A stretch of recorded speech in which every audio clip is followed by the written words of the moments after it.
Henry was an ordinary lower-middle-class Korean man for as long as he could remember. He took a loan to attend a good college and was now working hard to pay back the education loan he took for that. He had no hopes to escape from this hellish life of hard work and poverty until the day he woke up and found himself in another time, living as another person. For 3 months, he hoped it was a dream, but it was not. He was now Prince John of the Joseon dynasty, and despite the initial homesickness and paranoia about his strange condition, he was now enjoying his life as a prince since he had no responsibilities and did not have to even work. But the luxury of being the second prince came at the cost of the modern lifestyle he was so used to. On one such day when he was getting bored, he asked his servant Dan about the king, as he knew nothing about which era he was in. The servant could not tell him the king's name and warned him that he should not ask questions like this in public. But John calculates using the information he had. It was the year of the Black Pig and he was the son of King Samuel. That meant the king, or his elder brother, was King Adam. John starts sweating as he realizes that King Adam was known to be a tyrant in the history books who was overthrown because of his cruelty. And the one who replaced Adam as the king of Joseon was his younger brother, Prince John.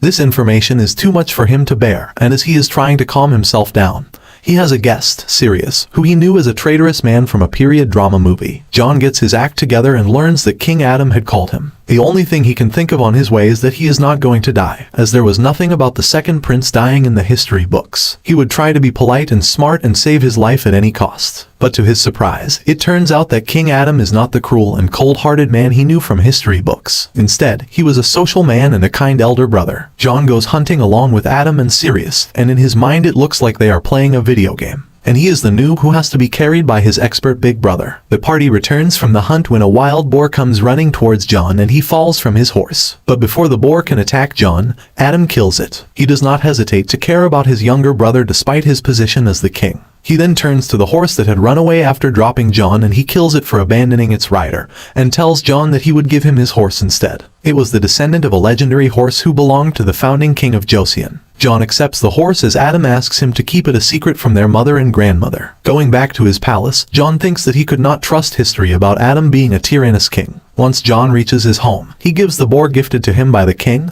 to his servants to eat. He does not realize how much of a luxury it was, and his servants are overjoyed at his kindness. But then a girl servant comes and informs him that the inner palace's master had returned. In other words, that meant his wife. John is shocked on learning that he was married despite being only 15 years old, and that his wife had been away to visit her mother. He is worried about a lot of things, mostly that he was inexperienced in dating and if his wife would be his type. But he is blown away on seeing his wife Alice, a beautiful 16-year-old woman who fulfilled all the 9 beauty criteria in the Joseon dynasty. He is glad to meet with such wonderful luck and is a bit shy when she asks him to sleep with her as they were married. He thinks that even though they were adults in Joseon, his upbringing told them that being married before 18 was illegal. Meanwhile, Adam and Sirius are at the latter's house enjoying the performance of dancers and musicians. Adam feels like John had changed a lot.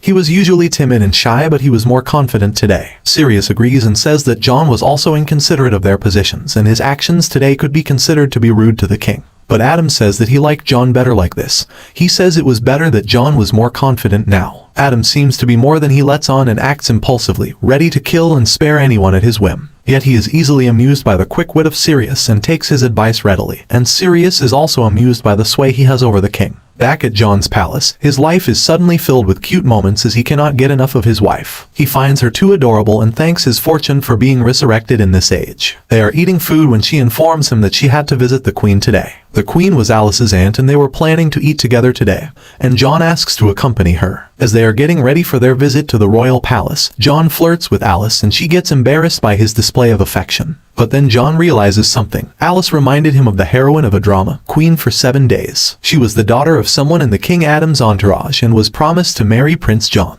But when a coup started to take the throne away from the tyrannical king, the entourage was killed. Alice became the daughter of the enemy overnight, and John, who became the new king, had to exile her after only 7 days. Alice lived a lonely life and died a sad death after that. At least that was the story he knew about, and he is saddened by this knowledge. But would Adam really become a tyrant king, and would he really have to be overthrown by his brother? John wonders about the real reason why Adam became a tyrant, as he initially tried to be a good king. but it is said that he killed 3,000 people in �𝐬, the year of the blue rat. And that was the start of his cruelty, and it was the next year. John decides that this was the reason he was sent to this era. He would help his brother to stay on the right path, and thus he would not be separated from his wife. And for the sake of his wife, John is ready to change the course of history. They reach the palace and John finds that the Queen Sarah is as elegant as he expected. She often got bored of palace food, and on such occasions, she asked her niece Alice to prepare something for her. The Queen is happy to see them here together, and John says that he just came to meet her while making this occasion like a date with her wife. Alice is red from embarrassment while Sarah voices her jealousy since the king was too busy to go on walks with her like this. But before he can make things more awkward, Alice reminds John that he had to see the king. He leaves but flirts with her even as he walks outside. Once he is gone, the two women discuss his changed behavior and think that he was behaving too immaturely. Sarah says that it must be because he was at an age where his body had too much energy, but Alice tells her that he was acting how he acted when they got married. But then she tells her aunt that she had not yet received the bedroom education, and Sarah immediately summons a servant with a book to tell her what she needed to know of her bedroom duties as a wife. But the pictures are quite explicit for the naive Alice. Meanwhile, the king is being scolded by the elders for indulging in hunting far too much and neglecting his duties of studying Confucius and Mencius to become a better king. He is annoyed by the old men who want to restrict his power and freedom and make him move according to their ideologies. But he decides to not quarrel with them, as that would only irritate him further, so he promises to attend the teaching sessions regularly now. But he is furious at them and vents it out after they leave. But just as he hears that his brother John was waiting for him, he forgets his rage. John enters the king's room and finds that it was much more lavish than his own. He asks the king how he handled stress and learns that the king went hunting whenever he felt stressed. They discuss some more on the topic, and Adam says that most tyrants probably turn that way because they cannot cope up with the stress of ruling a country in difficult conditions, and John thinks it was ironic. But he tells Adam that he could talk to him about anything if he ever felt stressed. But then the topic turns out to the horse Adam had gifted John, and they go horse riding. John gets tired easily and his brother teaches him the correct way to ride a horse. But then he remembers that once he was in the same place as John is now, and his father had taught him to ride a horse while teaching him to run a country. And that memory somehow stresses him. Then the brothers go to eat some good food and John gets drunk and gets carried away. The king is amused by what he says, but then the elders come up to the place and he realizes that he was in for another scolding.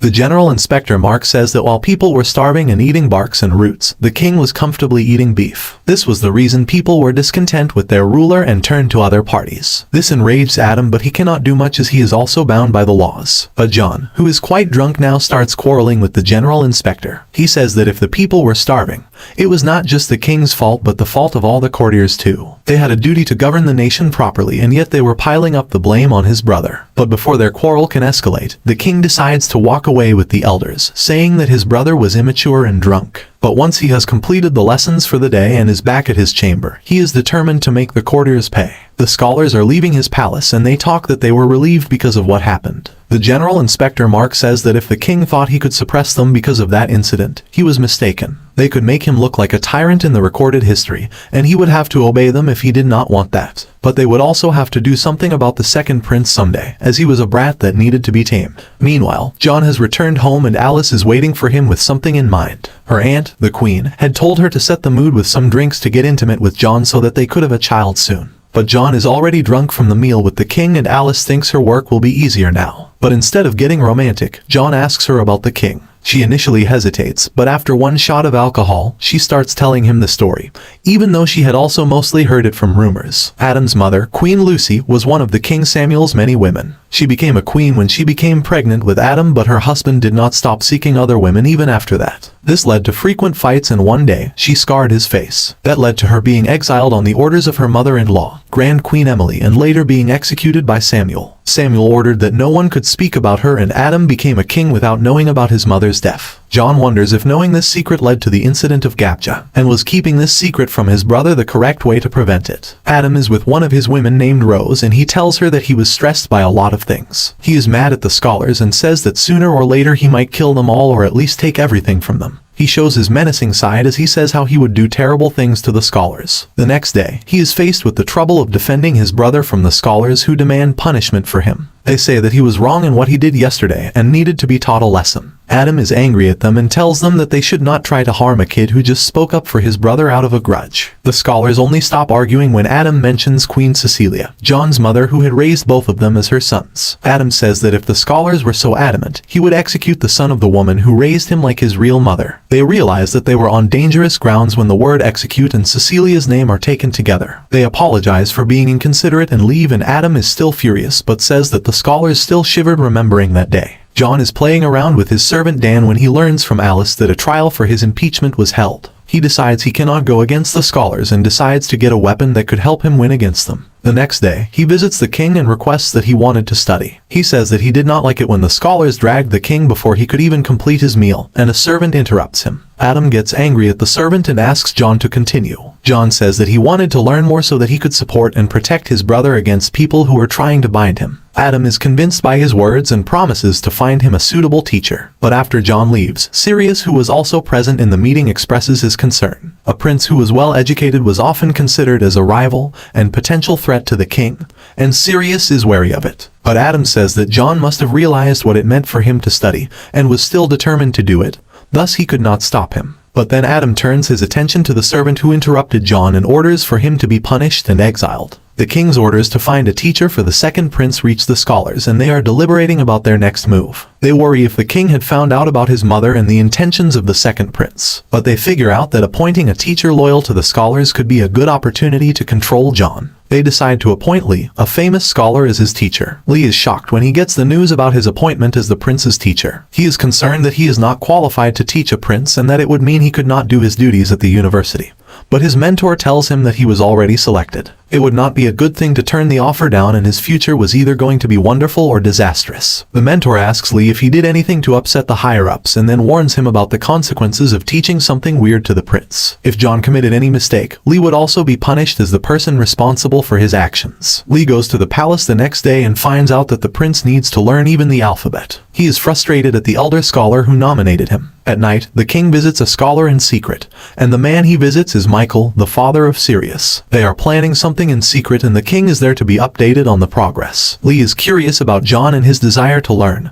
Was he a fool or acting to be one? Many princes tried to act like a fool to prove that they were not worthy of the throne and avoid being a part of the deadly power struggle. The greatest example was Prince Kevin, Adam's uncle. But John was focused even though he claimed that he knew nothing. Lee thinks that the prince was a fool as he was using another language to learn their own, and that was proving to be tough for him to digest. But in a few days, John has already mastered the 1,000 characters. Since Lee is going to be late, Alice tests him and he can perfectly answer all her questions. Since he had passed her test, Alice tells John that he could play a little now. He surprises her with the game of Jenga, saying that he created it. They play the game and draw on the face of the loser. When Lee comes running to the study room, he finds both the prince and his wife looking funny. Soon John orders a game set to be made for the king and decides to gift it to him. He then learns that the former Queen Emily wrote a book instructing every married woman how to behave. He finds that a lot of things in the book would be condemned in the modern era, but right now Alice must remember all of it. Emily was John and Adam's grandmother, and through some fateful events, she became the most powerful woman in Joseon. She was known to be a scary woman and had exiled Adam's mother. The day to visit the palace comes and Alice is nervous. John tricks her by saying that he would help her relax if she closes her eyes and kisses her forehead instead.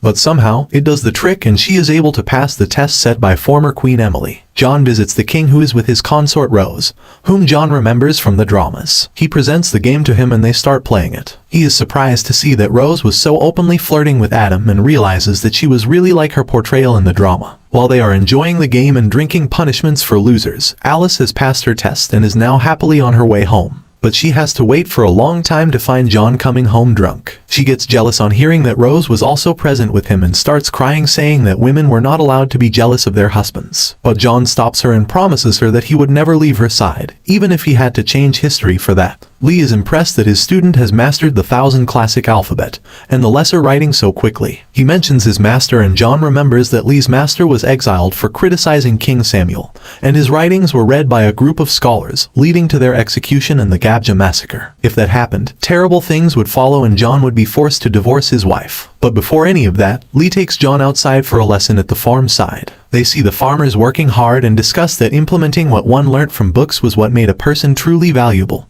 Otherwise, a scholar was as worthless as a peasant. But the lecture is cut short when John approaches the farmers and offers them the watermelon they had brought to eat. Everyone is shocked by his decisions, but John says that they have more than what they can eat, and it would be a waste if they rot. John also befriends the girl of the peasants named Betty. He shares the fruit with the farmers, and Lee wonders again about what kind of man he was. Apart from certain entertaining incidents, John's life is full of boring days, and on one such day he introduces fried chicken to his household. Despite the stereotypical thoughts that a man should not enter a kitchen, John goes into the kitchen and asks his cooks to prepare food for all of them using the recipe he is going to tell them. But while that is happening, he is too bored and decides to write poems. But he is very bad at that and goes outside to look for anything amusing. He sees one of the girl servants from his palace going to laundry and goes along with her. There he is surprised to see that they use charcoal water to wash clothes despite its negative effects on their health. On returning to home, he enjoys the fried chicken with his wife and their servants. It is unlike anything they have ever eaten and they cannot contain their joy. John then finds his servant Dan looking at the laundry girl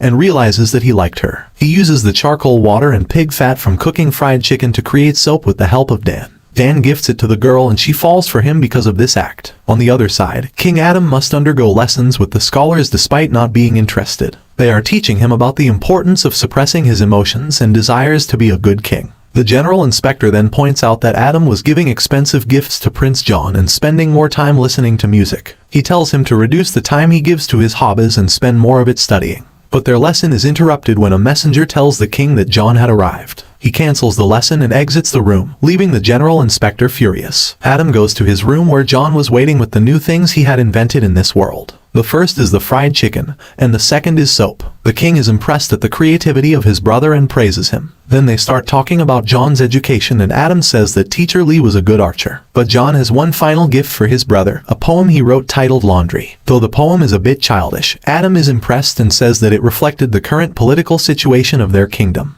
John does not understand that Adam was thinking about cleaning out the scholars that bothered him so much. He would beat and thrash them like dirty rags, drown them in river water and then finally kill them. At least that was what he desired deep inside his heart. Adam orders the poem Laundry to be copied and sent to every official, and John is glad that his brother enjoyed the poem so much. But at night, when Adam goes to meet the scholar he was secretly working with, they both conclude that John was aware of what Adam was thinking. They both decide to hasten the great plan they were working on to clean Joseon. The next day, Alice tells John that she was going to a temple with the queen and John decides to accompany her. The temple they visit was not present in the modern-day Seoul, but John could identify some of the landmarks and features of the temple from the museums.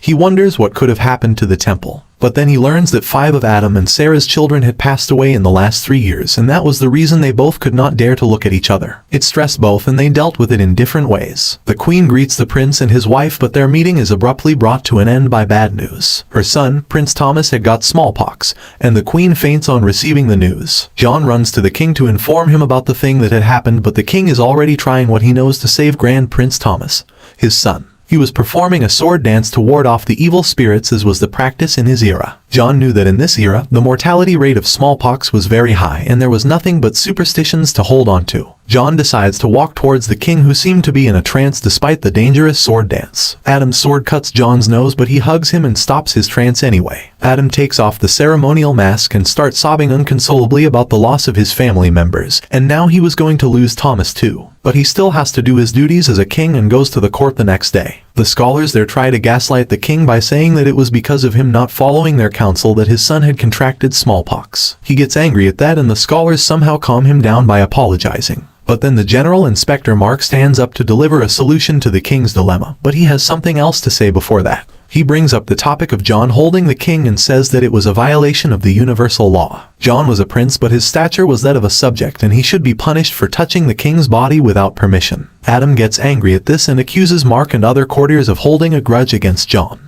He also asks his head servant to find out who let such confidential information slip up from his palace. But the scholars of his court are adamant to give John some sort of punishment and insist that the king reconsiders his decision. Adam looks at them with loathing and decides that the General Inspector Mark would be the first one to be killed. Meanwhile, John cannot focus on the lesson with Lee. They talk about smallpox and John says that he knows a way to prevent it. Being from the future, John knew that smallpox vaccine could be made from cowpox pus, but Lee cannot believe what he says and takes him to the medical school. There is only one person in the building, a young girl named Nancy, who John recognizes as one of the two sisters who were the first to become royal physicians in Joseon. He is glad to meet her and asks her to show him the book about smallpox. She was already reading it, but they find nothing about preventing smallpox in it. But they find out the author of the book was Sirius's grandfather, and they go to meet him. There they learn that the old man had passed away, but his books were safe with his son. The three of them go to his house, but Lee does not enter the house, saying that both Sirius and his father were known to be treacherous subjects. John knew how to provide vaccination, but he could not start experimenting on people without providing sufficient evidence for his theory to the scholars of Joseon. Sirius's father, Michael, allows John and Nancy to look through his father's medical logs, and they stay awake all night trying to find something. But they cannot find anything, and there is only book left that may have some answers. But it is written in Sanskrit and only a monk could read it. But Nancy believes that there is a way to prevent smallpox, and her reasoning is exactly same as the one that led to the discovery of vaccination 300 years in her future. She knew people who worked with cows rarely caught smallpox because her father was a butcher. They borrow the book, and John takes it home to ask Alice if any monk in the temple could read it. But before he can do anything else, he collapses and has to be taken to bed. That night, he gets a dream from his past. His mother is critically sick and hospitalized, and he is just a high schooler, crying and asking her to not die. The next day, he goes to visit Nancy's father and asks him about cowpox and if there were any recent cases. He gets to know of a location where a cowpox outbreak had taken place and leaves for it. Surprisingly, he finds that the house that had cowpox belonged to the peasants he shared a watermelon with. He buys the cow from them and brings it to his home. Alice has also got the Sanskrit text translated from the head monk, and Nancy comes to visit John right in time. They are trying to do something when Alice bursts in, as she is suspicious of the things they were saying. But she finds out that they were trying to find a way to prevent smallpox by injecting cowpox pus in their body. John gathers his servants and to convince them that his method will work, he lies that it is mentioned in the book from West. He says that a god resides in the medicine called vaccine, and one who is blessed with it will never get smallpox. To prove that his method works, he decides to go first, and Alice is the second in line, and Nancy follow them after that. Nancy seems to like John and is jealous of Alice, and she acts smug when John praises her or offers to drop her to the academy while on his way to the palace. The king had invited him to dinner, and it turns out that he has a special request for his brother. On the upcoming festival and family gathering, Adam wants John to be absent and send a servant as his representative. John agrees to do what he says, but he realizes what the king truly plans to do. He wanted to kill the scholars at the gathering, and he did not want his little brother to see it. But that was not supposed to happen till the next year, and John does not realize that his actions were speeding up the events of history. Once the results of the vaccine start to show, John commands all his servants to queue up and get ready for vaccination. Dan and the other servants are suspicious, as the exorcist had not heard of the things their master said. But he outwits the simple and superstitious servants and vaccinates them. But the news of him stabbing his servants with a needle and even humiliating his wife in front of female servants reaches the scholars. General Inspector Mark decides to go to check the truth behind the rumors and believes what the laundry women tell him about John's servants getting ill after the torture. Mark is ready to use this to turn the king against John and takes the matter to his attention. The king dismisses him, but Mark is adamant on listening his answer before leaving. Adam says that it would be too harsh to call John to scold him right now, as he was not invited to the festival tomorrow. Adam would summon him after the festival was over, and if what Mark said was true, John would be punished. Mark is satisfied with this and does not push further. But little does he know what Adam intends to do with him and the rest of the scholars by misusing the law tomorrow. He goes to meet up with Michael at night, and they discuss that how they were finally going to execute their plan tomorrow. But before that, Adam wants to hear what had happened to his real mother. Michael is hesitant but tells Adam the events that unfolded. He addresses King Samuel as Adam's father, but when the latter gets angry, he resorts to calling him the former king. He tells that after Queen Lucy scarred Samuel's face, there was a discussion about the king divorcing the mother of the heir, and Michael opposed the divorce. Because of this, he was punished, and others with him switched sides quickly. Mark was the man leading the charge to ensure that the divorce took place, and Adam gets furious that the man responsible for his mother's misfortune dared to order him around. But then he learns that his mother was executed by poison on the orders of the king, and when the courtier James hesitated, Mark forced him to obey the king's order. They did not even let Lucy see her son for the last time, refusing her the right of the last wish. Adam is filled with rage, and he is going to remember this feeling when he takes his revenge. The next day, the festivities begin and all the scholars are enjoying themselves. Adam is looking down on them and tells them to rest up and enjoy today. He also serves them drinks and asks them to drink more. This hospitality is especially more intense for Mark and James, the courtier who gave poison to his mother. Meanwhile, John is lazing around in his house wondering what was happening in the festival. But then Betty, the peasant girl who he shared watermelon with, comes asking for help. The man who owned the land they farmed in was beating her father, and John immediately goes to his house to stop him. The man was famous for being a jerk, and John decides to stop him without revealing his true identity. He eggs on the landowner and the man hits him. This was what John was waiting for, and he reveals his identity as the second prince of 𝐇𝐚𝐧𝐢'𝐬. The landowner does not believe him and calls the cops, but John is sure that would work out in his favor. In the festival, the king calls Mark and James to sit next to him and drink. Mark is not drunk and thanks the king for his hospitality, and then he apologizes for going too far about punishing John. But Adam asks him why was he apologizing about that and not about what he did with his mother. This sentence wakes them up from their drunken state and James starts to run. But he trips and falls and everyone's attention turns to them. Adam reveals that his clothes had been torn in the action and his drink was also spilled. He recalls what Mark said when John had hugged him. No one should be forgiven for touching the king without permission. And if he was a courtier, what could be the correct punishment for him? Mark and the other courtiers try to get the king to forgive James and Adam lashes out on them. He says that the courtiers and inspectors were all cowards who changed their standards when it came to them. He reveals that he knew everything about his mother's execution and the people involved in it were in front of him.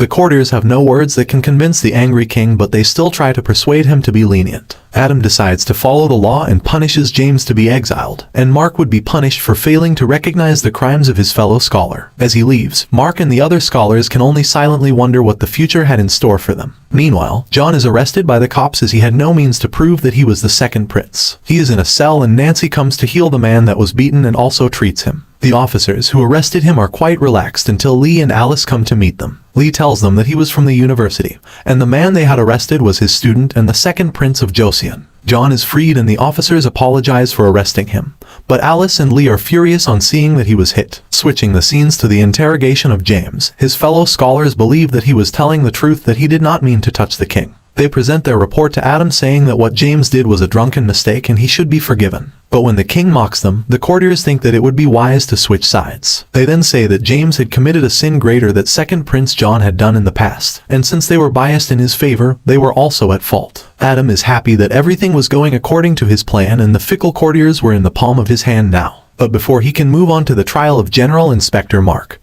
he receives a message about John's involvement in an assault. The courtiers say that this matter took importance over Mark's trial and ask the king to take immediate action. They say that if the prince used his position to attack someone, he must be punished, and Adam knows that he cannot go over their heads this time. But then an administrator comes and informs that John was the victim of the assault. Adam is furious and the courtiers fear what can happen now. Meanwhile, John learns about the events at the festival and thinks that he somehow accelerated the massacre of 𝐺𝐺𝐻. His poem about laundry was interpreted by everyone as the king's desire to get rid of the corrupt officials, and John cannot believe how much could people here overthink. But he feels that he should meet the king immediately and prevent things from getting worse. In the palace, Adam gets angry when he learns the entire story. He asks the courtiers that did they not say about the royal family being more important than the issue with Mark, and the courtiers agree. He then declares that he would punish the landlord along with his family and servants personally as he storms out of the room. But John is already there to meet his brother and Adam praises him for standing up to injustice. They talk about the events that happened and John says that he trusts Adam because he was his family. He says that it was the duty of one's family to make sure that one was not negatively impacted by the highs and lows of his life,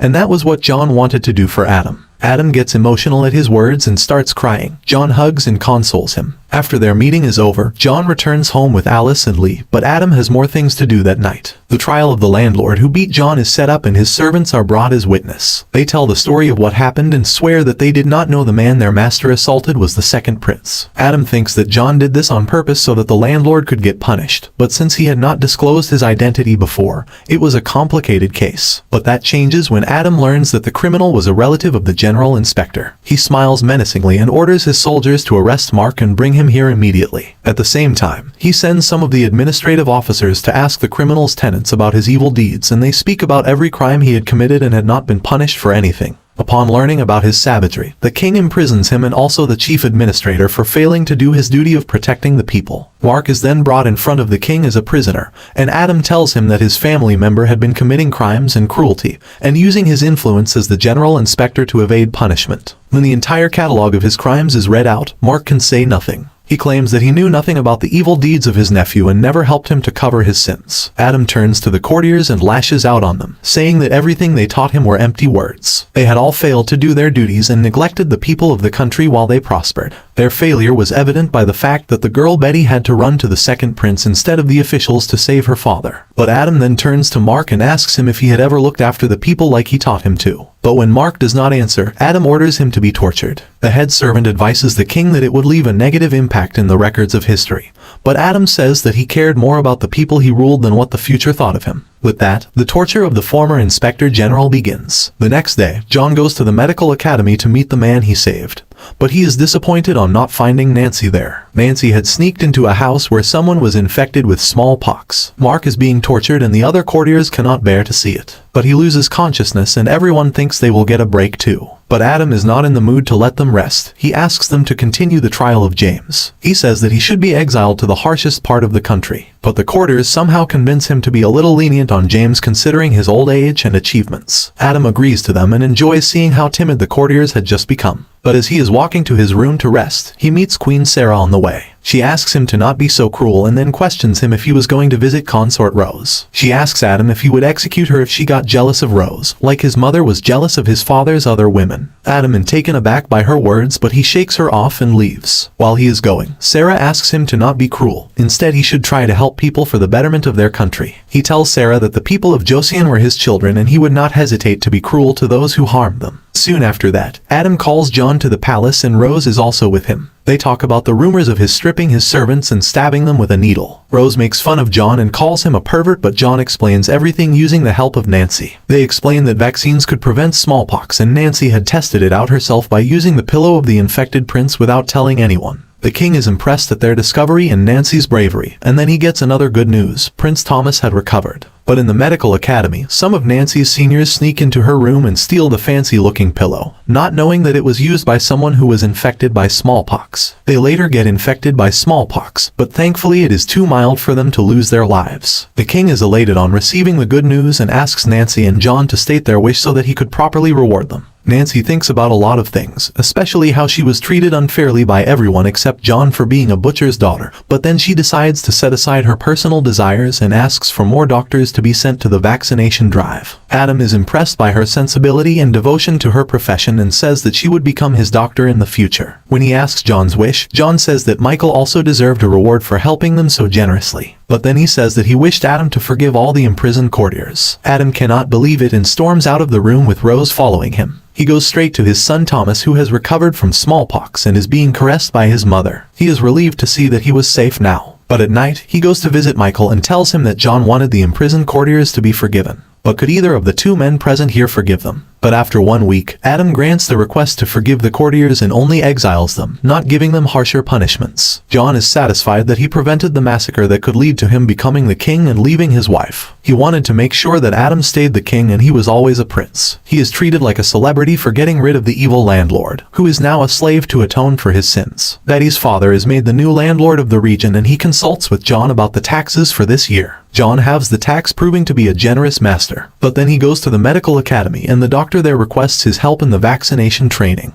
John cannot refuse the sincere request and starts telling about pathogens and vaccines by saying that they were invisible servants of gods that could spread and stop diseases. The people are concerned on hearing about the thing called germs, but John says that they did not need to exorcise them, but get rid of them using other methods. They could be eliminated by heating or boiling clothes, but what about the germs on the hands? For that, John introduces the doctors at the academy to the soap he invented and explains that it could kill germs too. He decides that they are going to need much more soap, so that all people in Joseon could use it to stay healthy. He starts off by promoting fried chicken to his people and then using the leftover fat to make soaps. For that, he throws a fried chicken party where he invites a lot of people, including Lee, Sirius, Nancy, and Betty. He takes the idea of popularizing soaps and fried chicken to Adam and he likes it. He suggests that John should promote pig farms and chicken farms so that they could have more fat and meat for people to eat and make soap. Soon, the 3 things John did in this year changed the course of history. Thanks to the invention of smallpox vaccine, the invention of soap, and popularization and high availability of fried chicken, the population of Joseon grows,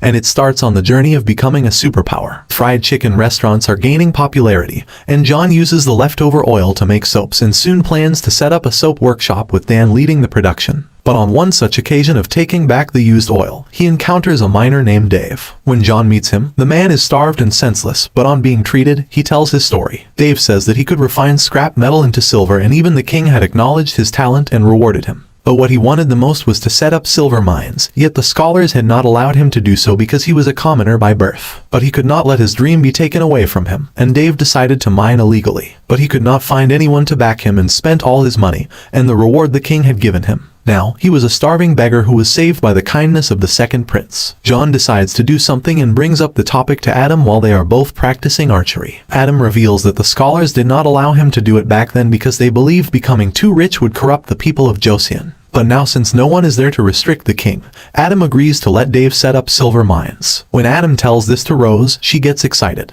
But she nags him like she is his mother, and even the king calls her mother. And while he is going to sleep, she gets him to promise that she could be in charge of all the silver mines. That turns out to be a disastrous thing as soon her brother-in-law took control of the silver mines, leading to Dave's disappearance. John and his family were not able to learn this until after the damage had already been done, and the day Dave left their house to set up mines was the last time they met. The seasons are changing and a new problem has presented itself. A group of mercenaries who are keeping watch for the attack of barbarians are suddenly attacked by the enemies. John, along with Nancy and Lee, is visiting Pyongyang, the capital of North Korea, to spread the information about vaccination and soap. Sirius is also there to escort them as he had good connections in the north. But both Lee and Sirius have some work to attend to, and John, Nancy and Dan go to the place they were staying at. They are enjoying food when an injured man jumps over the wall into their house. Dan thinks that the man is a thief, but he claims that some bad people were chasing him. John lets him hide in his house and stops the officers from searching his house as he was the second prince. John learns that the man was a deserter and had run away from his duty, but he was injured and constantly running away from the officers. When Lee returns, John discusses it with him. They find out that barbarians had attacked the city of 𝐸, and it was strange for an officer to pursue a deserter from 𝐸 to Pyongyang.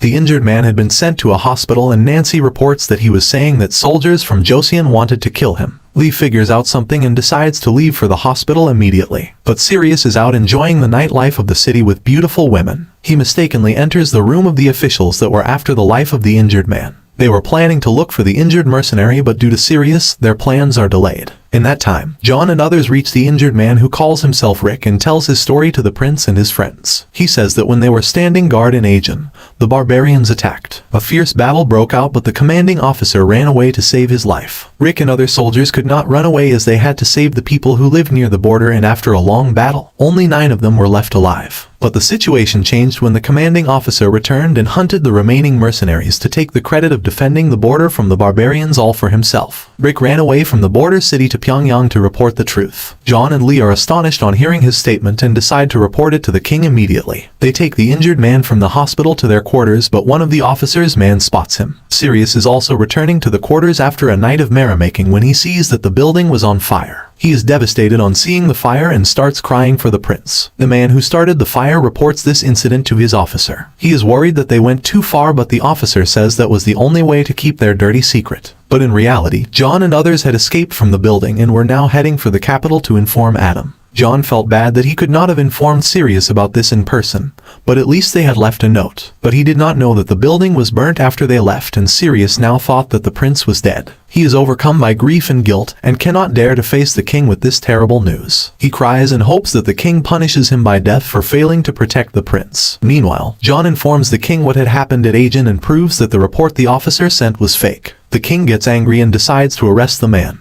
But John says that he should instead summon him here, otherwise there were chances that he could run away. When the officer and his soldiers come to the palace, Adam says that he was going to reward them. But the reward turns out to be a public beating by the hands of the king himself. Adam orders for the criminal to be tied up and beats him without even an interrogation. But the courtiers are too afraid of him to say anything against that. Instead, they say that the king did what needed to be done. So Adam tells them to take turns beating the criminal too. But then he receives word that Sirius was waiting for his punishment. Sirius is still devastated by that night and begs the king to kill him. But then John comes and the confusion is cleared. But it turns out that the incident made such a big impact on Sirius that he had given up drinking, as he was drunk when he failed to protect the prince. Time passes and John starts preparing for his wife's birthday. He cooks her seaweed oyster stew and even prepares a makeshift cake. She gets really emotional that there was no other husband in Joseon who treated his wife so nicely. And like she speculated, the rumors about him being overbearing while pampering his wife spread. The source of this gossip is again the laundry site, and the older women are jealous of the way John treats Alice and how Dan treats his girlfriend too. But the story of seaweed oyster stew spreads throughout Joseon, and all wives start demanding their husbands to do the same for them. It reaches even the palace, and the queen sends a message to the king saying she wanted to eat seaweed oyster stew. The king decides to grant her request and enters the kitchen to prepare it himself. He takes the help of the head cook but warns him that if he let this news out of the kitchen,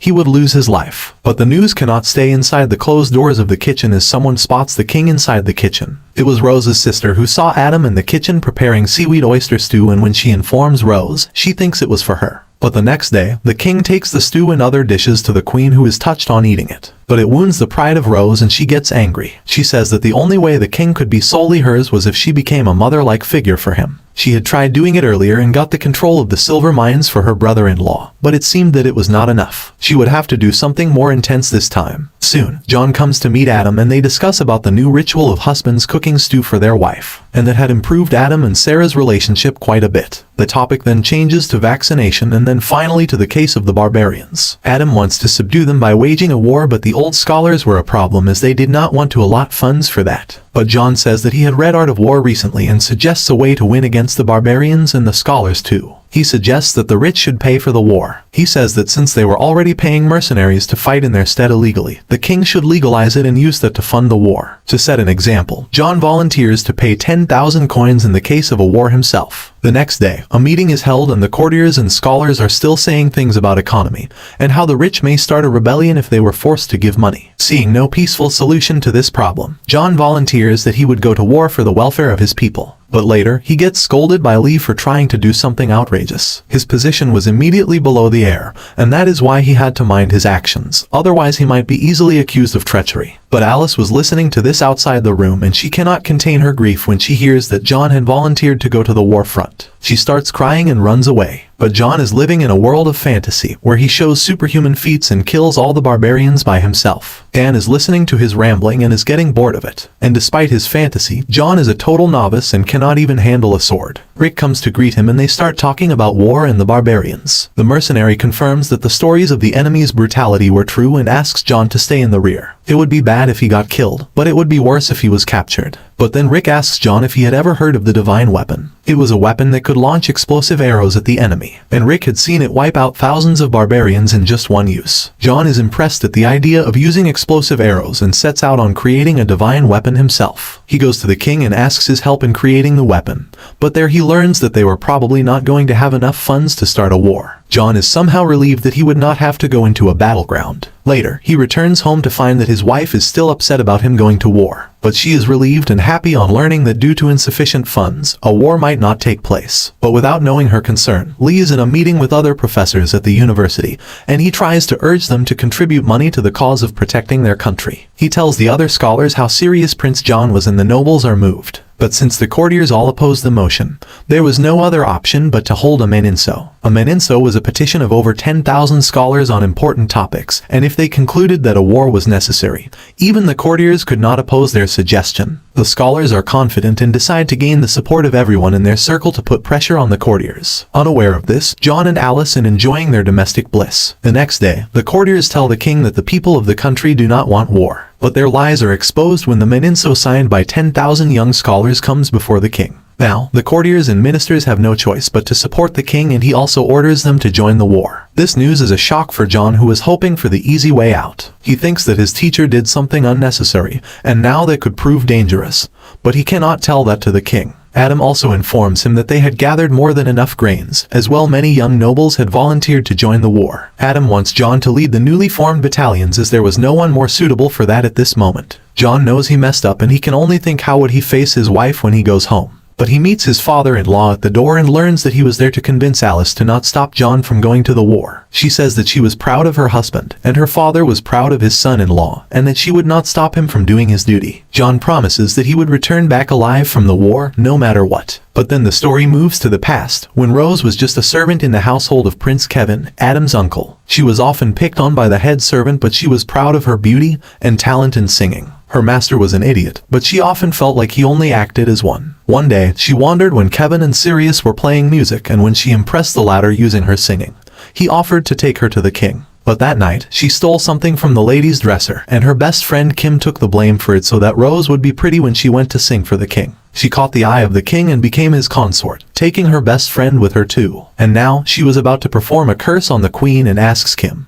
who was the queen's servant, to place a bag full of voodoo stuff near the pillars. John visits the army's head blacksmith and takes notes on all the gunpowder weapons they have. He is impressed by what they have, but he has some plans with him too. He wants to create an exploding shrapnel-filled cannonball, but there is already something like that in the arsenal. But his plan is different, as it uses a cannon, and the head blacksmith is eager to work on it despite the idea being nearly impossible to achieve. John is also trying to figure out how to make his plans a reality when he gets guests from the university, two young scholars named Charlie and Jason, who are also Lee's students. They thank him on behalf of all the people that were helped by sacking the evil landlord, as they were also from the same neighborhood. But the reason they were here was to ask John about what kind of country he wanted Joseon to be. After thinking about a politically correct answer for a while, John replies that he wanted to create a country without a class system where everyone had the right to education and employment of their choice. But he adds that the only one in Joseon's history capable of doing that was the current king. His answer does something weird to one of the two guests, and they leave in a hurry. The next day, John is preparing for the upcoming war with the help of Rick as a military advisor. He spots the two young scholars from yesterday in the queue to get uniforms and immediately approaches them. They tell him that they were so impressed by his ideals that they decided to quit university and follow him as their master. For that reason, they would participate in the war alongside him. John cannot believe it, and even Lee gets to know about their resignation from a letter and is really furious. But the preparations for everything except the shrapnel cannonball are going smoothly. They need more ingredients for gunpowder, and John decides to deploy his entire unit to look for it. While he himself is looking for it, Alice informs him that the queen wanted to see him, and they both decide to go to see her. Meanwhile, it is revealed that Rose was using valuable information about Kim's son to make her do dirty work. She says that her son was at John's house, but if she betrayed her,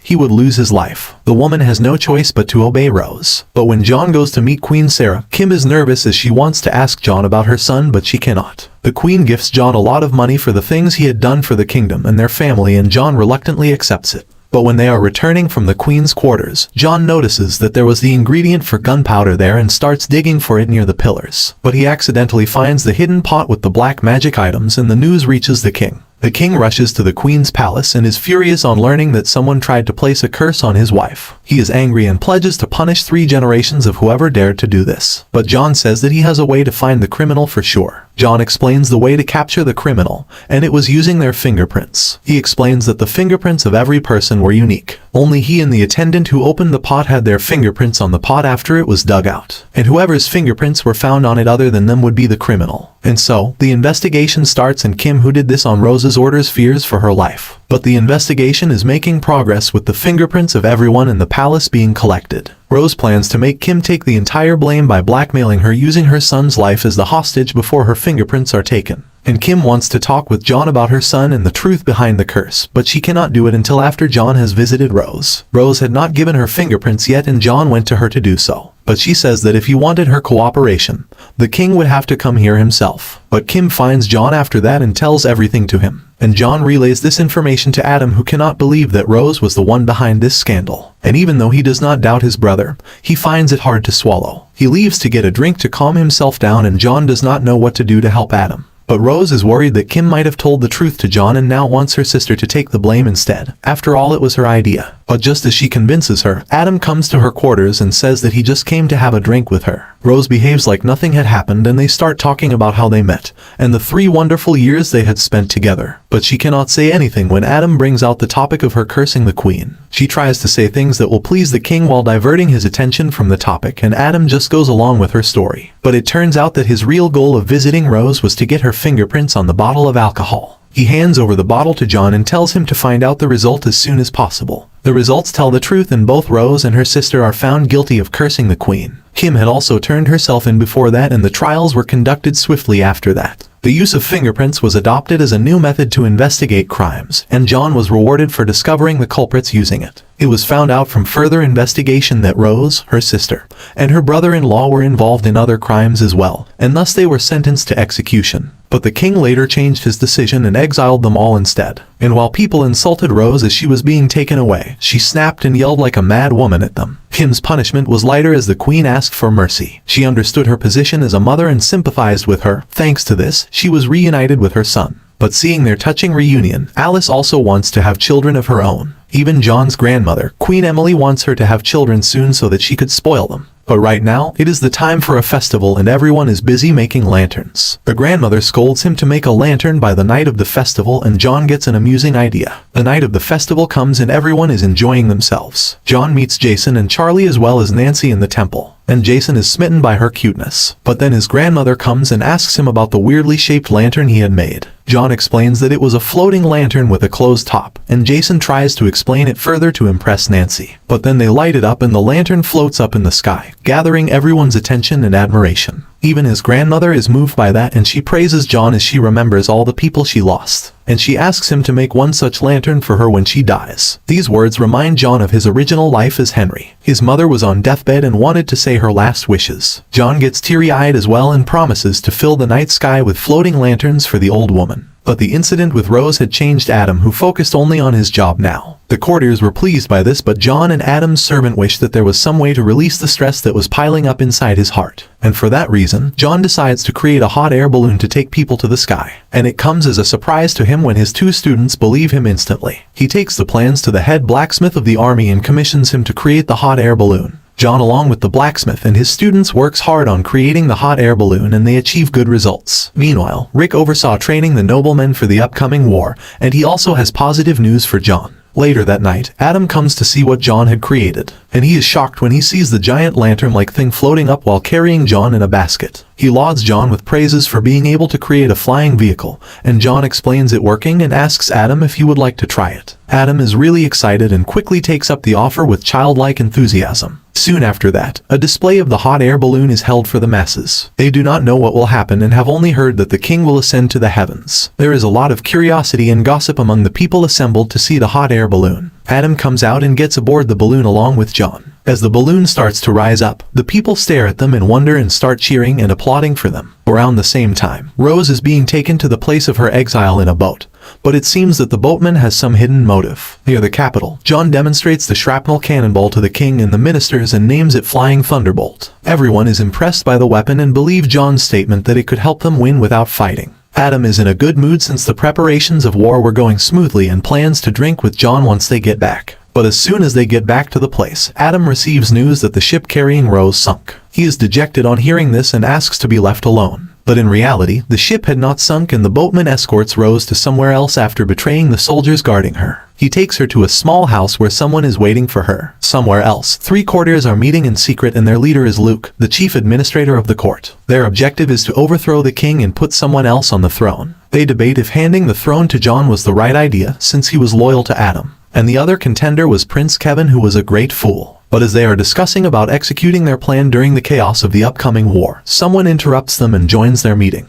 Rose is back in the game and this time she is going to be much more cruel and crafty than before. The preparations for the war are complete and John is showing the preparations to the king through a mock battle. The soldiers are acting well and everyone seeing them is entertained. Then John orders for the cannons to be brought out and demonstrates them as well. But they have no idea that Rose was hiding in the crowd and watching everything. The day to depart for the battlefield comes and a lot of people come to see off John. He takes their greetings and wishes before leaving, and he promises Alice that he will come back alive to her even if meant challenging fate. With that, he leaves, but he is still feeling like something was missing. Even Adam is nervous about letting his brother go to a war, but as a king it is duty to see him off. He goes and addresses the armed expedition and fills them with courage using his words. He tells them to subjugate and annihilate the barbarians, and with that the army marches off. John is appointed as the lieutenant general of the armed force and is the center of attention for everyone. But the traitors are planning to eliminate the king while the army is marching to the border. They discuss about the fate of their rebellion and that the grandmother of the king might be the biggest obstacle in their path. But Luke plans to kidnap John and use him as a hostage to keep her in check, so that she does not oppose Kevin becoming the new king. Meanwhile, in the military camp, one officer is planning to assassinate John when they are alone in the strategy tent. But he cannot do anything as a commotion breaks out and John rushes to see what caused it. Nancy had dressed as a boy and sneaked in with the military to be at John's side. He stops the commotion and decides to send her back with his student Jason. Nancy has no option but to accept his order. After that, the strategy meeting continues and the roles are divided, with John being allotted as the leader of the reserve corps. There is more than one person who wants to kill John, and since now they have no chance to get near him, they decide to kidnap Alice instead.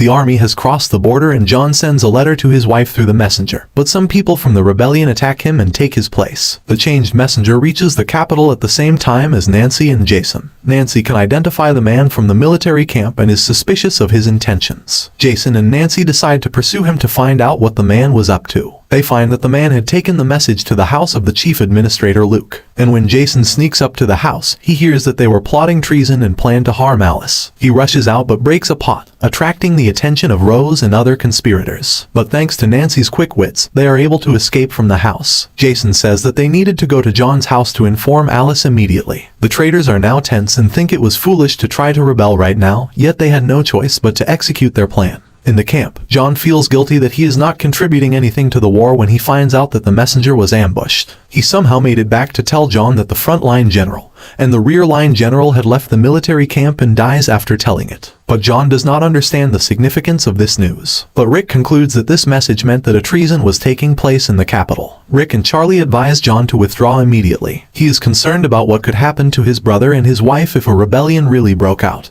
and decides to head back to the capital immediately. John feels like no matter what he does, it seems that he cannot prevent the coup and dethroning of King Adam. Meanwhile, Luke takes his men to raid the palace, which is surprisingly empty. Adam is sleeping when he hears a familiar voice whisper his name. He follows it and finds Rose standing in front of him, drenched with seawater and centipedes crawling all around her. She says that she crawled out of the sea to meet him, and Adam wakes up from his nightmare with a scream. He is still sweating from the terrible dream and summons his servants but finds no response. When he goes outside, he finds the corridors empty. Only the head servant comes to inform him that there was a treason going on and begs the king to escape. On the other hand, Nancy reaches John's home and informs Dan and Alice about the treason. Soon after her arrival, the rebels arrive to capture Alice, but she is not there and Kim is pretending to be her. She keeps her back towards the rebel soldiers and places a knife on her own throat since she knew no one would dare to do anything if they wanted the prince's wife alive. Nancy takes Alice to her house and her father promises that he will keep her safe from the rebels. Meanwhile, John is hurrying back to the capital in hopes that nothing bad happens with his wife or his brother. The leader of the rebel army defeats and kills all the king's guards and enters the palace, only to find that the king is missing. He orders the gates to be closed so that the king cannot escape and decides to take on the government for now. If the king had already escaped from the palace, the entire rebel force was doomed. They plan to make their next move by making the courtiers rely on them and then approach the queen grandmother. But John is already in Pyongyang and the doubts of the rebellion being supported by two generals are confirmed. He takes charge and orders the governor of Pyongyang to stop the rebel forces from moving south at any cost. But it seems that the governor is not capable of something like that, which is clear from how tense he is. The leader of rebels, Luke, and his partner in crime goes to meet the queen grandmother, and they appear to be more terrified of her than they were ever of the king. They state that the public was not happy with King Adam and thus a coup had broken out. They wanted to put Prince Kevin on the throne and the old woman mocks them for their poorly thought out plan. She says that their plan would be more credible if they suggested to let John become the new king. She does not hesitate and calls the two men out for being traitors who turned against the king and the kingdom. The men hesitate a little and then inform her of their hidden cards. Two generals from the Imperial Expedition Army were a part of the rebellion and were marching south with a large army, and the Prince John she favored would be caught in between their two forces. King Adam was already out of the capital and there was no way their plans could stop. They ask the queen grandmother again to issue an order stating the king to step down.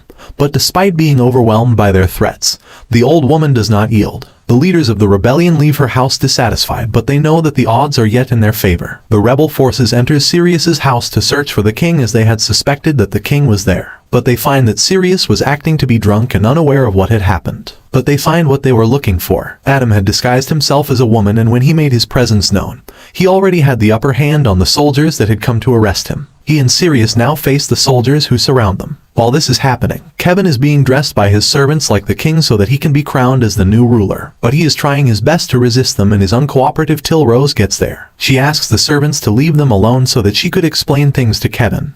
But once they are alone, both of them show each other their true colors. Rose says that an idiot would be a better king than a tyrant, and she was sure that Kevin only acted to be an idiot for all these years. He also stops acting and agrees that the only way he could survive right now if he went with her plan. Luke also comes to the palace and is content with the progress Rose has made. But just then, he receives news that Adam had been found and rushes to apprehend him. Adam and Sirius are holding off the rebels, but they are starting to have trouble now as Sirius has sustained an injury. Luke comes to the gate and asks Adam to surrender. Adam gets angry on seeing him, as the man was someone he trusted. They are getting ready for a showdown when a huge shadow covers the courtyard they were fighting in. Jason and the blacksmith have come on a hot air balloon to save the king from the rebels. They throw a rope ladder for the king to climb up and Sirius stays behind to stop the rebels from pursuing him. The king orders him to climb up after him, but Sirius decides to not obey the king this time. He fights with the leader of the rebels as the king goes up, but then he is surrounded by the rebels and struck down mercilessly. Adam cries when he sees his friend and loyal subject on the floor, but there is nothing he can do but mourn his death. On the ground, Sirius apologizes that this was the end of his journey with the king, and he hopes that the king would be safe and someday visit his grave and pour him a drink. With that wish, he dies. The hot air balloon is spotted by Rose and she is worried about the king getting away, despite the fact that Kevin was about to be throned.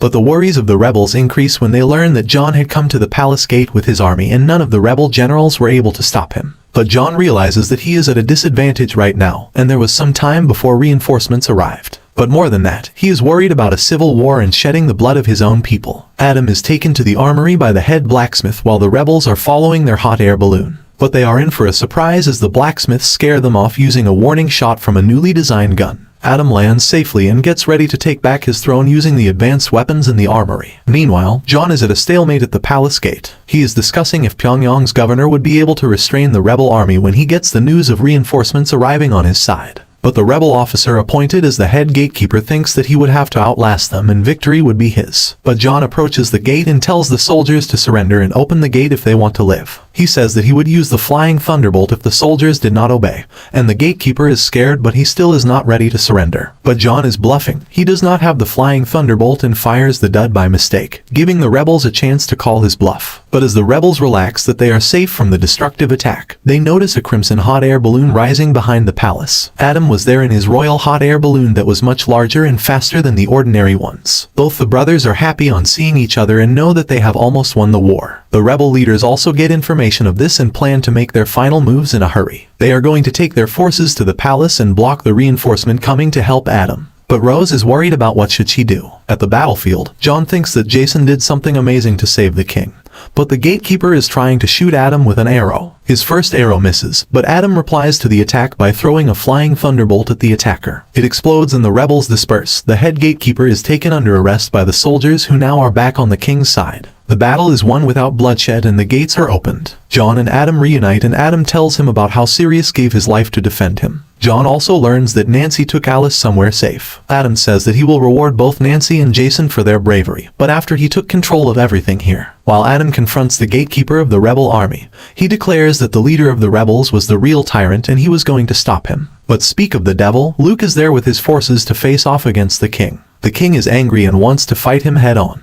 But John stops him from being rash and assumes the command of the army on his orders. The forces under John and Adam are almost equal to the rebel forces under Luke. But it is not known to them that Lee has also motivated the people of the capital to take up arms for their king and country. They are aided by the head blacksmith who provides them with better weapons. Luke and his lieutenant are wondering what they can do to win the battle. If they harm John, the queen grandmother would be angry. But Luke says that if John got hit by a stray arrow and died, who could blame them? The rest of the military expedition under the rebellious generals is also not far away from the battlefield, and John realizes that he has to win the battle before they reach here. They have limited weapons and he shoots one flying thunderbolt at the rebel army that was marching towards the gate. The rebels are terrified of the weapon and retreat immediately as John fires another shot. But since neither of the two cannonballs explode, the lieutenant thinks that this was just a bluff to scare them off. But he does not know that John had planned to time the bombs so that they would explode with a delay. The rebel army runs towards the king's army and the bombs go off together, breaking the rebels' formation and wiping out a lot of them. Meanwhile, the subjects under the command of Lee and the head blacksmith are also pushing the rebel army,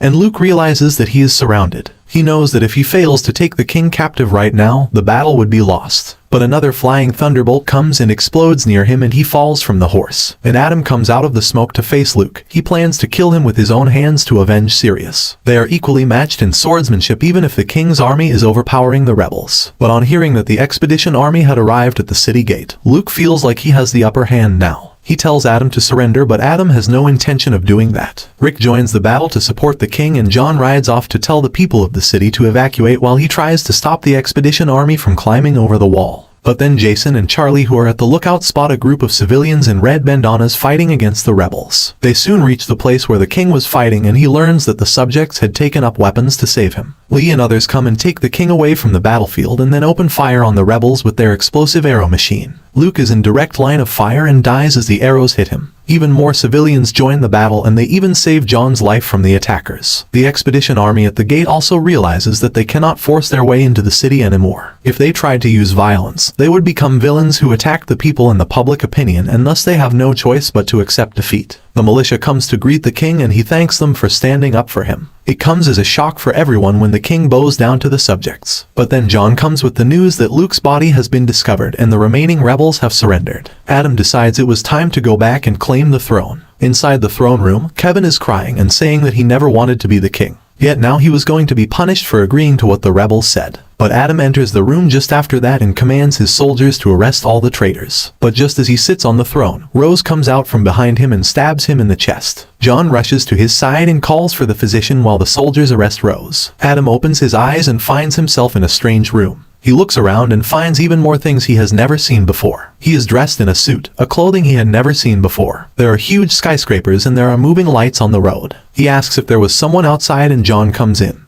But he says that he was just his manager and not his little brother. It turns out that he is an actor who played the role of King Adam in a historical movie, and tonight was the press conference after the movie's success. Adam does not understand what was going on, but he knows that this was the distant future after he died. The people were talking about him being a tyrant and Adam cannot process it completely. But when a reporter asks him about the scene where Rose stabbed him, he suddenly falls down and loses consciousness. He wakes up back in Joseon with John by his side. His armor had protected him from fatal injuries and Adam could completely heal in a few days. He tells about the strange dream he had to John, who says that it was just a dream and nothing else. But then Adam thanks John for saving him and the country as well. Everything is resolved and John is reunited with his wife, nearing the happy ever after he always desired. The king ordered the rebels to be punished for treason, and except Prince Kevin, who was exiled, everyone else was executed by dismemberment. All the people who helped the king in suppressing the rebellion were awarded and made first-rank subjects, while John and Sirius were made distinguished meritorious subjects and national scholars. Sirius, who was recorded in history to be a treacherous subject who betrayed King Adam, would now go down as a loyal man who sacrificed his life for the king.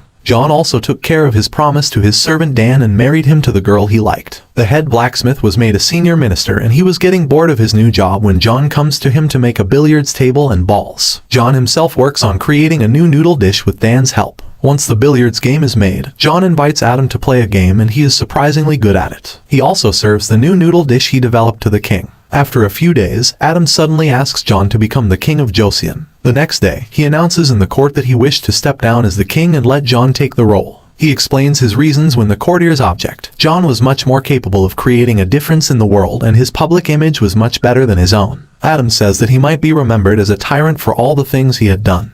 But if he decided to give way to John, maybe he would be seen more kindly by the future generations. And above all, he wished to see what kind of country would his little brother create. But John does not want this and tries to run from the capital city before the court officials come to take him. But his plans to leave the city are stopped when Alice feels nauseous during the travel, and it turns out that she is pregnant. While they are at the doctor's place, the officials catch up to him and everyone learns that he was now the king of Joseon. He had kept this secret from everyone, even Alice, so that they could live a good life somewhere else. But now, he has no choice but to walk the path set up for him. John is crowned the king and Alice becomes the queen. He tried hard to make sure that his brother was not overthrown and he did not have to become the king. But it turns out that his actions changed the history and he became the king with his brother's blessings. And it did not matter for him what had happened. As long as he was able to live with his beloved wife, John was ready to do anything. He had already changed the course of history and now everything was going to be new. Time passes after John becomes the king and Alice gives birth to a healthy baby girl. The roles of John and Adam are reversed and now the latter tries his best to take the king's worries away. Adam creates the game of bowling after carving the face of the ministers on the bowling pins. But what John thought was his forever happy ending ends one day. He wakes up in his room, back in the time where he used to live. He is Henry again, and cannot digest the sudden return to his original world. Even if his time in Joseon as John was a dream,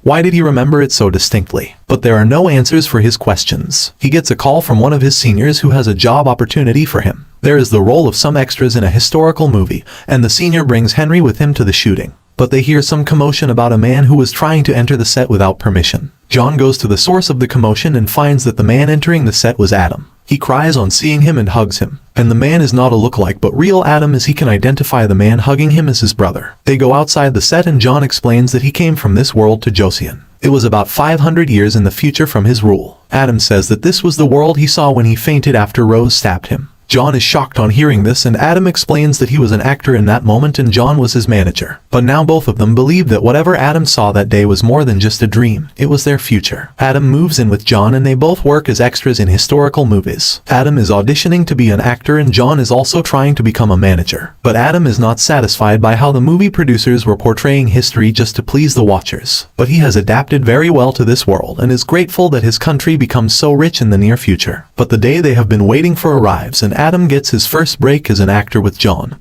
or rather Henry is his manager. They open the script for the role offered to him, and it is titled I Shall Live as a Prince. Adam is angry on reading the script that portrays his character in a negative light, but Henry tells him that he was just a rookie and could not get too adamant about what he wanted. But Adam plans to give some feedback to the director so that he would edit the story so that justice could be done to his character. John is now thinking about something else now. The actor to play the role of Prince John's wife Alice had not been selected, and he wonders if anyone can really play her role well. He is filled with her memories and wishes to see her again. But as they are walking back to their room, he spots a woman who looks similar to Alice and runs towards her through the traffic, risking his life. But the girl looks different once he gets close enough to her and she thinks that John was some kind of pervert. He is extremely saddened by this and enters a state of depression. At night, Adam comforts him saying that even though they were separated by time, they met here again. And so, he was sure that John would meet Alice again too. The next day, the script reading for the movie is starting when the director introduces the girl she chose to play the role of Alice. She was a newbie too and it was her first movie. Coincidentally, her name was also Alice. But both John and Adam are shocked to see the girl. She was an exact replica of the Alice they knew. And when she looks at John, tears start flowing from both their eyes. She was not just someone who looked like Alice,